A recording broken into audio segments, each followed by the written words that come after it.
Well, welcome everyone to the Real Life, Real Conversations with people who have had amazing success from around the world. Today's guest is from Barcelona, but these days he lives in Texas.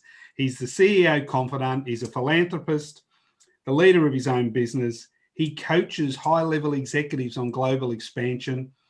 And I hear he is a very, very nice guy, and we're all going to find about that today. Welcome to the podcast, Angel Ribo.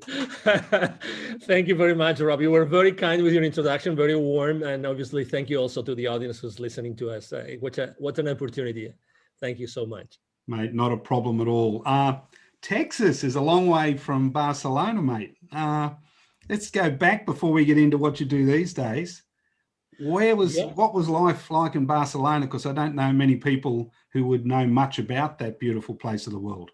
Yeah, so I was born like 1 hour away from Barcelona, but when my mom and dad decided, thankfully, gratefully decided to send me to college, I chose a college, technical university in Barcelona, and that's why I ended up in Barcelona with 17 years old, and then I lived in there for many years until the 90s, and then I left Spain for good in the 90s. But if I had to blame someone why someone did that, I would probably have to blame mom and dad, because they first, number one, they made me study French when I was in school since third grade, and at the same time they signed me up for a private school outside normal hours for English.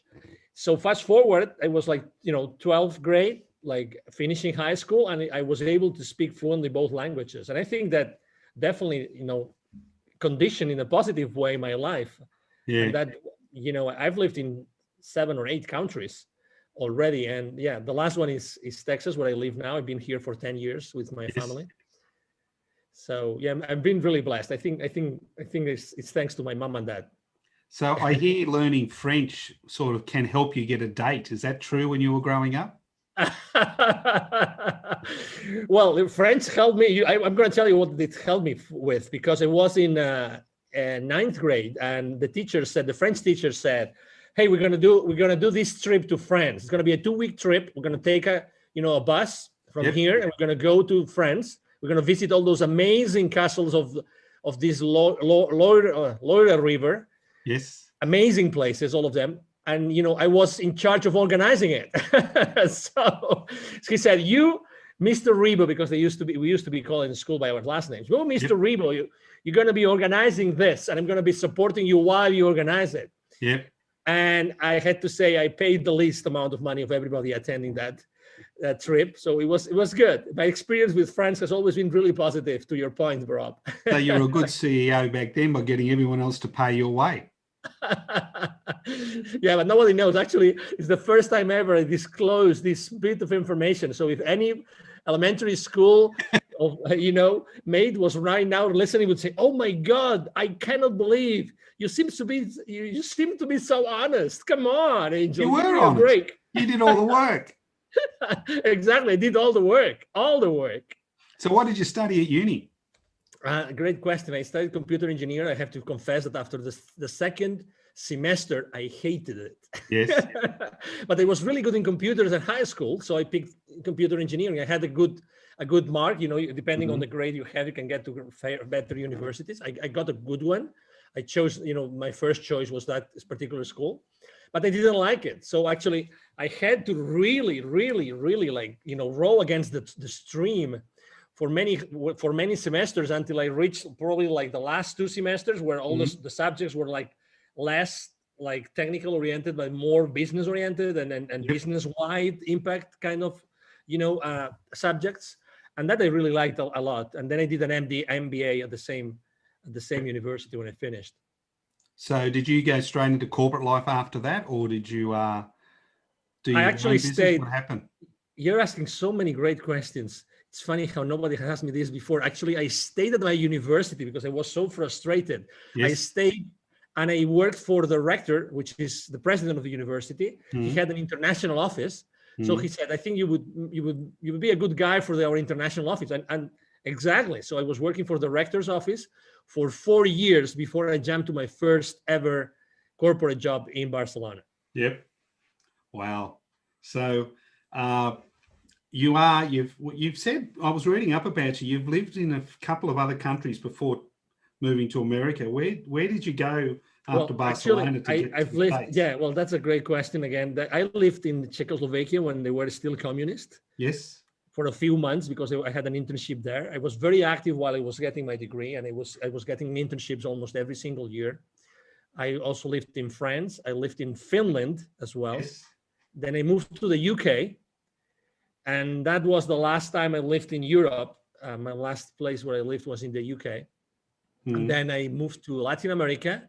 I lived in Mexico first, and then I lived in Cuba, and then I lived in Mexico again. And then I moved to the US, where I have been for the last 10 years. That has been kind of my international itinerary. And was there a reason you picked Texas, or was that the family choice? So I have 3 kids. 10 years ago, they were much younger, obviously. Yes. And education for me was extremely important. You know, one of my kids had some challenges, so I wanted to give my kid the best education possible when I was coming to the country. Yep. And someone that was working with me said, hey, if you go to that particular place in Texas, the school district is amazing. You're going to be supported. You're going to have everything that you need and your kid needs moving forward. And that's the reason, because the company I relocated with, they told me, hey, we have like 30, 40 different offices in the country. You pick whatever you want to go. You can go to California. You can go to Massachusetts. I picked Texas. Yep. Awesome. I've been to the States many times. I haven't been to Texas yet, but it is on my wife and my checklist to go to. So I hear it's a lovely place. You will have a lot of fun. I can guarantee you that. And you will see a lot of cowboys too. Well, we have a few in Australia if you leave out of the city limits, and exactly very, very similar. You're known around the world as the CEO Confidant. Mm-hmm. Before we get into what was that, who has been the biggest influence in a business sense in you growing up to become who you are today, TV presenter and everything else? Yeah, I would say that it's probably my father. You know, my father was an entrepreneur. He originally, he was born in the country. Yep. There's still a Ribo ranch in Spain, in the north of Spain. Yeah. So he was born there, and I would spend all my summers there playing with my cousins. And so my father, you know, when I was a kid, he already had a couple of companies, and he was the CEO for a couple of different companies. And I was growing up, he was diversifying, and he ended up working in many different industries, mainly food and energy generation, eventually industrial gases as well. So, and he was definitely the person that most inspired me. Actually, I worked with him for a very short period of time in the energy industry, but he was definitely the one. And I would say that the trait that helped me the most is probably the way in which he was present, and he was extremely positive. Extremely positive. You know, he would be the guy that he would get into a room and he would change the humor of the entire room. Yes. You know, nothing was impossible for him. Nothing. And in perspective, I mean, if you think about someone coming out of, you know, the countryside, his first ever job outside, you know, not the cows, but the sheep and the goats and the wheat fields was actually as a carpenter. That was his first, you know, profession ever, was being a carpenter, because a cousin of him taught him. So, and he ended up, you know, closing those, you know, multi-million-dollar deals with huge financing, you know, American corporations in the world. So definitely he's been the one. He's still alive. So he sounds like the Spanish version of Tony Robbins when it comes to positivity. Maybe, yeah. He's still, he's very, very a very good friend of his friends, and the other way around because of this. Yeah, look, and showing up, you know, when you go, it's funny because when I go to any store with my kids, the younger ones are 10 and 12, and they are embarrassed of their father because he speaks so much, and he always establishes this relationship with everybody. That's who I am, you know. So look, I think I've inherited that, and I think that has helped me tremendously in my business life. Yes. Look, as they say, they used to call it relationship selling, and it is an art that people have not forgotten, but haven't been taught these days. And a lot of CEOs don't understand the value. Modern CEOs, they go to university, they've got their head buried in their phone when they're not in a lecture. They have no idea and do not have the ability to create a relationship before you do business, which is how it should be done. And you get a lot longer business out of doing it that way.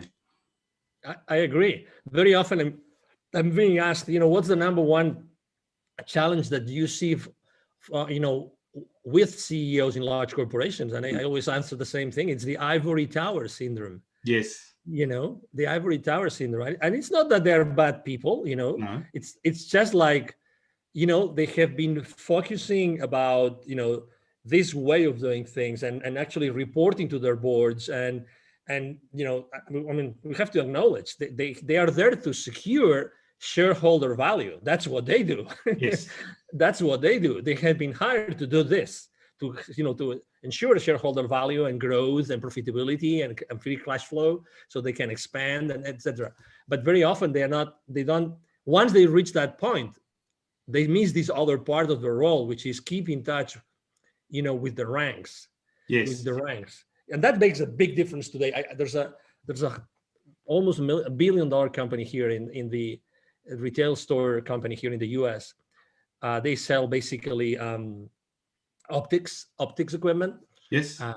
Like B2C. So the CEO personally knows, they have hundreds and hundreds of stores in the US. The CEO personally knows every single GM of every single store. And I'm talking about stores that have at most, like at the same time, like 5-6 employees working. So that's the kind of CEO. And that's the kind of CEO that if you send him a book because you think it would be beneficial for the entire company, he's going to send the personal note signed by himself saying, "Thank you, Mr. or Mrs. that you work on that particular store in that particular state for thinking that we can make the company better by me reading this book." So this is a big thing today. Absolutely, I agree with you about relationships. Now, when you look after and consult to companies who want to expand globally and CEOs and how they do that, for my listeners, what do you see as the difference between a manager and a leader? Because at your level, you'd be dealing with both. Exactly. And I would say, well, I always like to say that leaders take ownership of their team's issues and challenges. That's what I would like to say all the time, because if I ever learned myself anything of leadership, it was through that. Yes. It was through, okay, so I don't know you guys. I have just inherited you as a team, right? Getting a new role or having to develop a completely new sales channel or distribution channel, just to say something, just as an example. I would say, hey, I know nothing about this business. I know nothing about you guys, so being very extremely transparent, setting the right expectations, being very humble, and say, we're gonna do this together. Tell me what you guys need in order to be better people, in order to be better businessmen, businesswomen, in order to be, at the end of the day, you care probably more about profitability and cash flow than myself. I work for this large corporation, but you are actually a business owner. You know what I mean? Yes. So we have to put ourselves inside the boots of the people that we lead. And being a manager is good. It's good to manage people, but at the same time, I think that being a good leader helps you tremendously to be a great manager. Yeah, oh man, awesome. If the world in the last 18 months has been turned on its head, we've been saying we're not going to go back to how it is, we're just moving forward to change. Do you see many CEOs struggling now with the pace of change and them not being maybe in control as they would like to be? Yeah, there's uncertainty definitely everywhere, that's for sure. But I think that in general, CEOs, they adapt fast. And you see that also in large corporations. Yeah. And you see, in corporations, everybody is in fear. I mean, at the end of the day, we're all human. Yes. CEOs are human, but they're used to take action fast and now, right? So as soon as they started to see, the rabbit, the rabbit ears, Yes. above the fence. You know what I mean? Above the fence. Then they said, so we might have to do something. Yes. And this is not going to be the same as, the last H1N1, or it's not going to be the same as 2008, 2009. It's not going to be the same one. So this one is different. And so are they struggling? Of course they are struggling, but they're struggling because every single organization is continuously changing. Yes. So right now, obviously, on the one side, they have to accelerate many changes, right? But on the other side, please remember, Rob, as well, that there's so much going on that at the end of the day, also, it's much easier to conduct this change than other changes inside the corporations. You know what I mean? Yeah. It's like, it's been like an epiphany for every CEO, because things like overall are like massively going in the same direction, that there's this much higher good, right? Well, there's controversy about this, but there's this much higher good that everybody has to abide by. So Yes. we have to do this, like it or not, right? And again, True. I don't want to get into politics or economics, or I know what you're saying. Yeah. If you understand, obviously you understand what I mean, but it's true. So it's the magnitude of this change in our environment has been so massive, but so homogeneous and consistent, that it has made also things easy for them to make the changes inside the organizations that they had to make.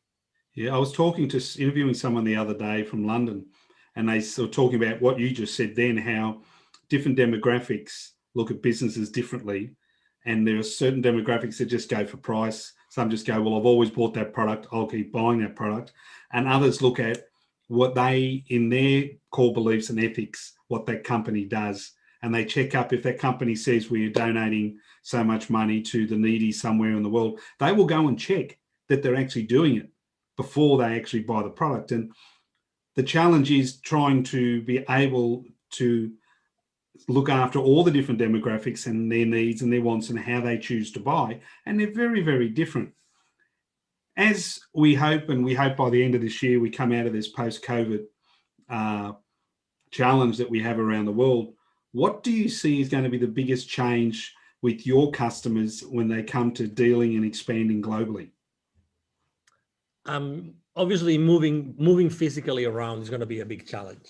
Yeah. So being able to, obviously, there is always going to be the need of products and services that are being created in one part of the planet on another part of the planet.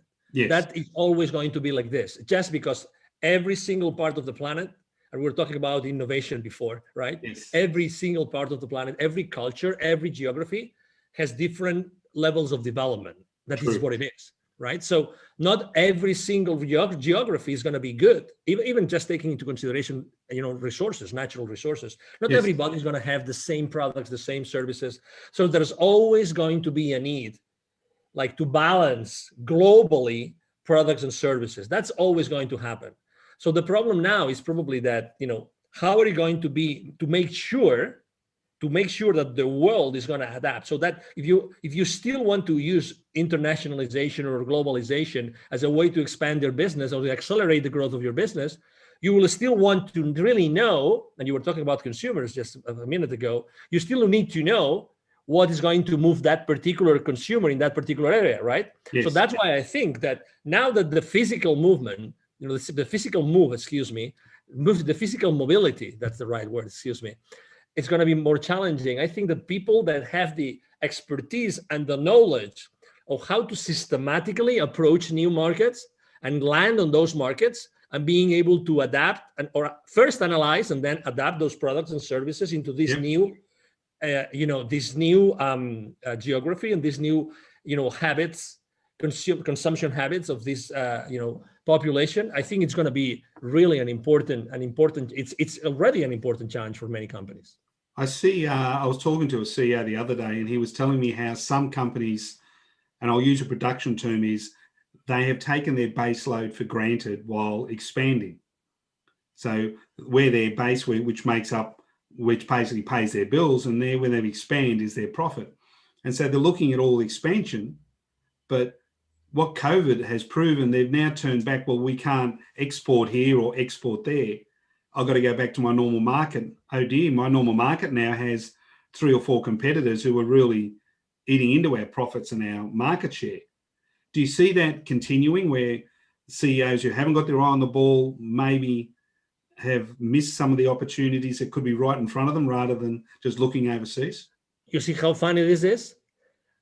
You just gave me an example of someone that was really being challenged because of, he might have forgotten his backyard, right? He might have forgotten that, he used to be maybe number one in his local market. Now he's not anymore. And now he's having problems. That's why, again, I think that the question is not if, the question is how. The question is, how do you do that? So do I see these challenges? I think that yes, but short term. To answer your question, I see that those challenges are going to be short term challenges in which you will be more struggling with your local market or trying to adapt locally if you were not ready before. That's for sure. But again, I think this is going to be short term, because eventually, it's like, I was really bad at chemistry. Very bad. But there's a term that I really liked a lot, which is entropy. Entropy is the level of disorder of particles in any given space of three-dimensional space. So I think that eventually human beings are so amazing and so incredible that eventually they will find the way to keep on growing internationally, but using different strategies. That's why I said it's not if, it's how. Do we have to do this now, considering that the constraints are different? There are more constraints and the constraints are different. But also at the end of the day, I was talking about this common denominator, right? That the entire world, the 7.5 billion people are going through the same challenge at the same time on a planetary level, right? Well, that also makes things easier for many people, because everybody knows that this uncertainty and this fear, well, who is not in uncertainty and fear mode right now? You tell me. Only a few crazy like you and me, maybe. You know what I'm trying to say? You know that individuals at the human level, right? At the human level, they are suffering this. Yes. It's a reality. And we all cope with fear and uncertainty in a different way, but I always try to coach people when they have fear and uncertainty. I say, use it as fuel. Use failure as fuel. Use fear as fuel.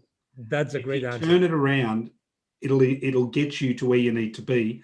Or if you do the other, it'll hold you back. Yeah, it's a great answer. That's why I think we are brought up, we are raised to actually allow fear to stop us, like stalled. Yes. We are stalled. How many people has not been stalled for the last 12 months, or maybe let's say April till now, stalled. So this is a great, this is a great way to actually play with the minds of people, to make them realize that this is one of their superpowers. It is one of their superpowers. When they're asking, people sometimes ask, what do you think is your superpower? I think that converting fear into fuel, into excitement, into opportunity, into a solution, I think that's great. Look, I spoke that path. I spoke to a young fellow one day. He was, talking to me about he wasn't very good at sport. And in Australia, it's cricket, could be baseball. It doesn't matter what it was. And I looked at him, and he was using fear for not going out there. He said, I'm not as good as everyone else. And I said, Joe, it's better to go out and swing and miss than to carry the oranges. And he looked at me. I said, because no one ever remembers who carried the oranges, buddy. True. And he never carried the oranges again for the rest of the season.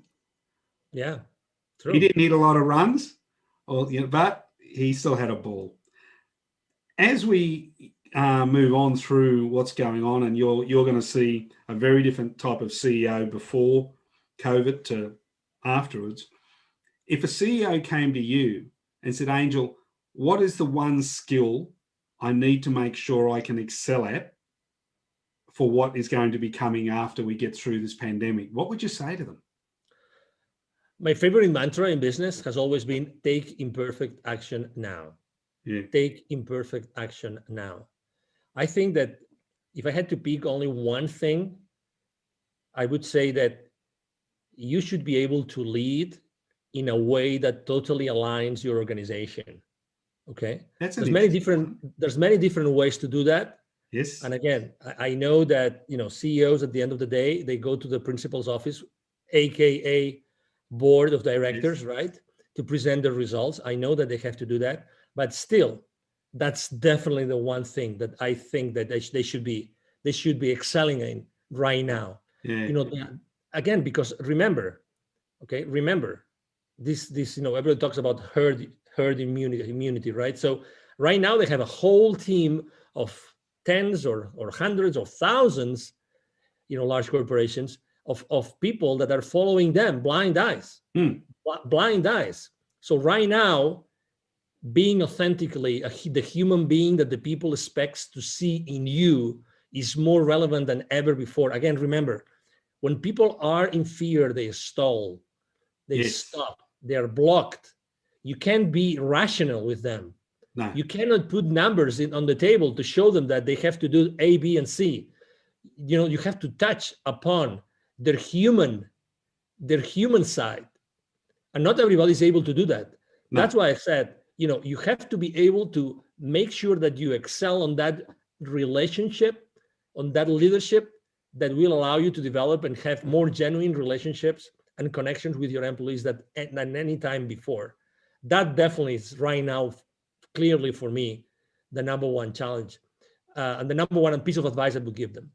Now, leading on from that, I did dig in about you a little, and I hear that you have another passion, and it's about helping kids in South America become mini entrepreneurs, but using local resources. What's that all about? Yes. So when I was living in Latin America, I lived there for almost 10 years. Yes. I was working for several corporations. All the time I was basically helping them develop business in different, qualities, in different categories. And all the time I was doing like a consultative kind of sale. Yeah. So I was always reaching out to the C-levels of those corporations, to the CEOs of those corporations to close those deals.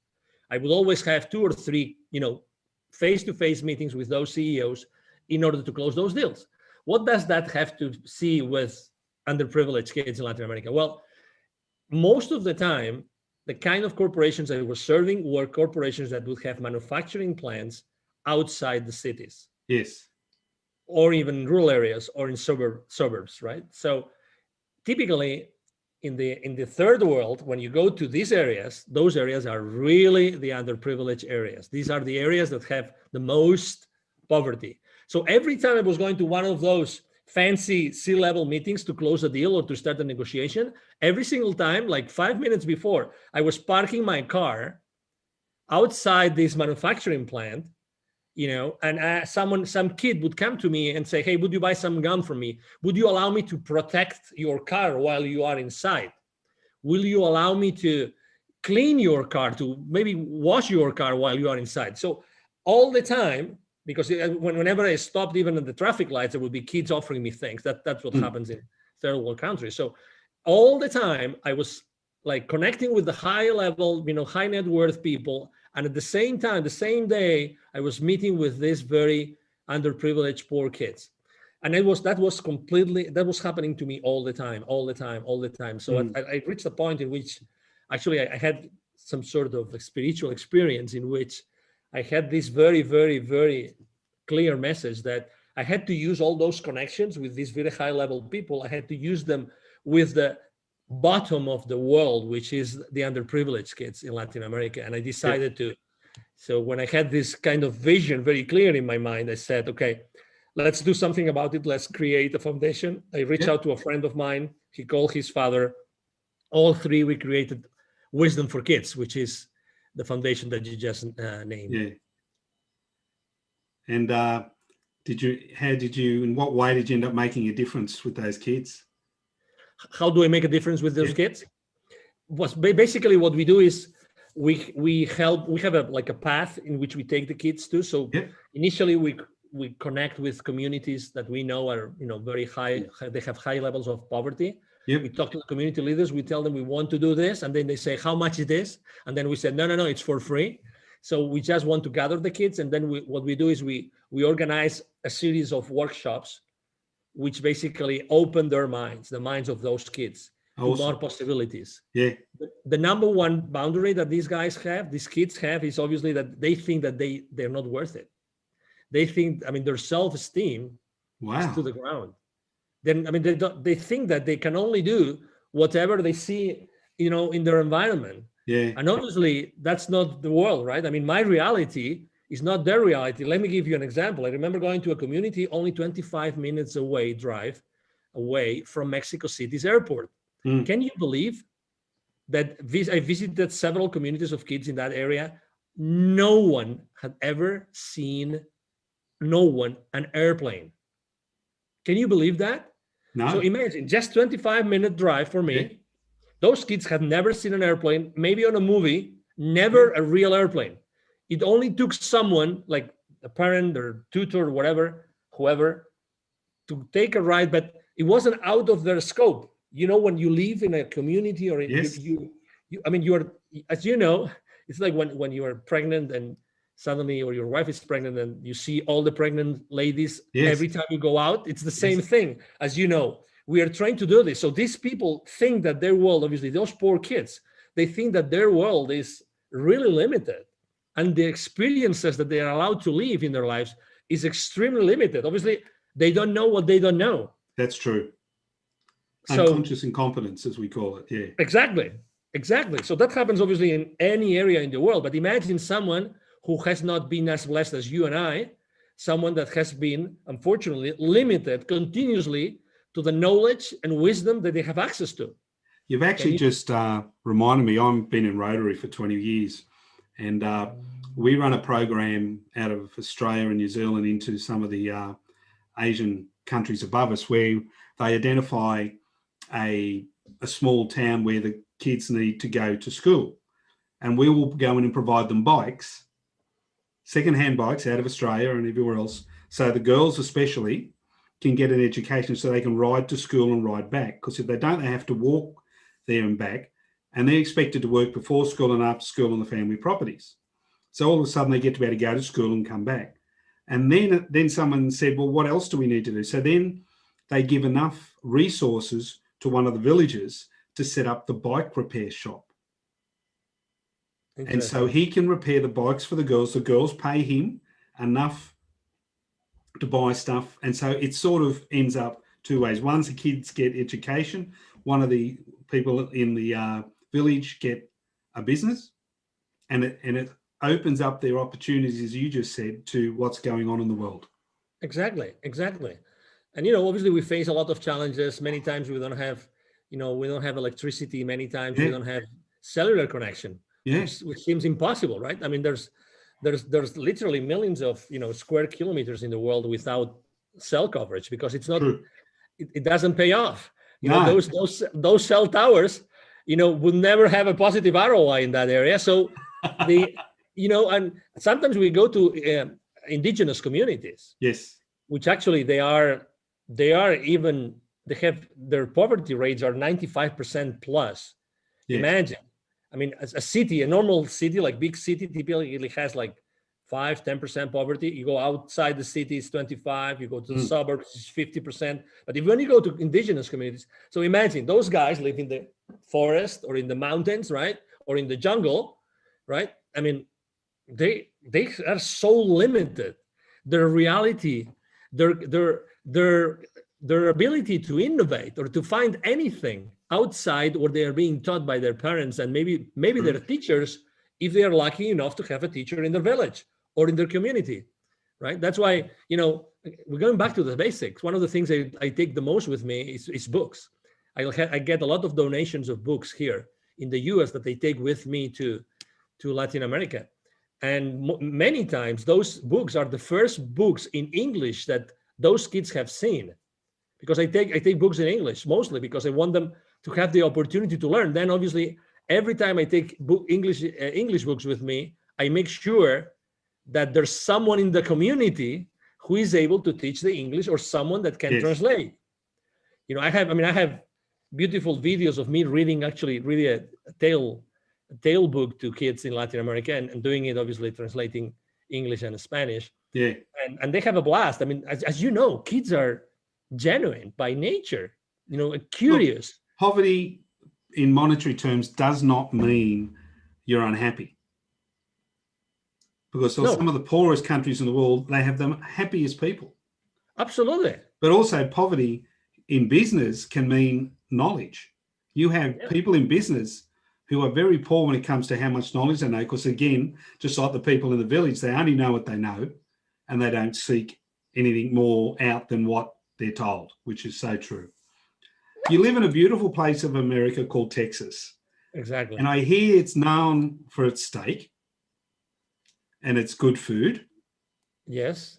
If you are in the capital there and I managed just to get you a nice little restaurant there with 3 or 4 seats and just you, and I ask all of my guests on my podcast, who would you invite, dead or alive, and why? Well, probably one of them would be Tony Robbins, because Yes. I went to one of his events and he changed my life. I have to say that there were 2 or 3 different concepts I got from that event. Yes. Unleash your power within event. I would like to have him sit on my table, because I know that he has coached the most influential people in the planet. Yes. That's why. Yep. Okay. So that would be definitely one of them. The second one would be someone that I think that his knowledge and his experience, I know him personally, but I would still sat him on my table. Yes. His name is Dr. Joe Dispenza. Yes. And he's a very well-known neuroscientist here in the US. And he's been able to demonstrate scientifically, the power of our mind. I am fascinated about the human power, which is untapped. I think that we are geniuses, literally geniuses with a lot of untapped potential. Yeah. And one of the reasons why people in those underprivileged communities are so happy is because they value what they have and they don't know what they don't have. True. So that helps a lot.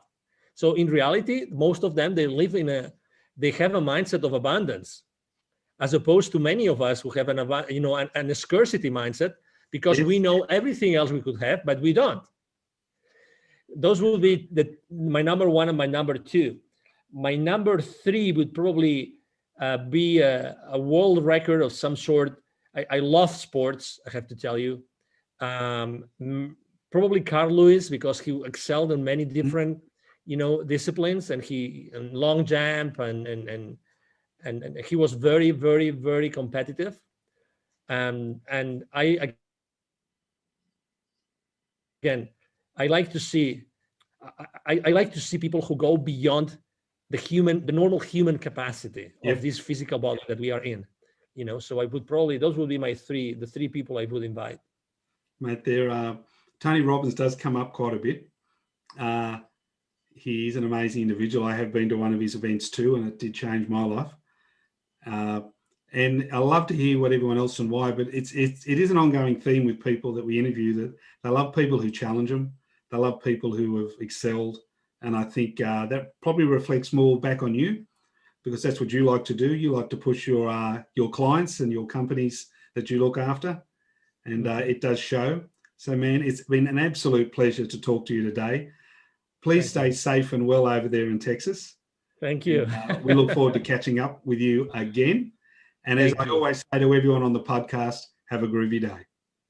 Thank you. Thank you so much. It's been a pleasure to be here. Obviously, thank you very much for the opportunity, Robert. Here in Texas, you have a home whenever you come to this latitude and longitude, okay?